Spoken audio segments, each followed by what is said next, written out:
কি কি পারো তুমি? সেই নারী জানতে চাইল।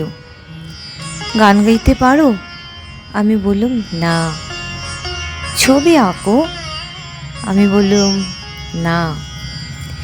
একটু চুপ থেকে সে আবার জিজ্ঞেস করলো, অভিনয় করো? লড়তে জানো?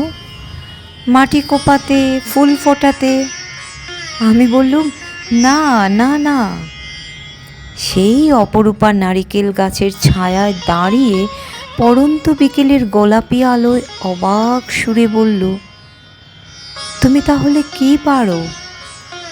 আমি বললুম, আমার কোনো যোগ্যতাই নেই, আমি শুধু ভালোবাসতে পারি। হায়, তখন কি জানতাম ভালোবাসাটাই সবচেয়ে কঠিন কাজ। কঠিন কাজ। আজিজ মিশ্র।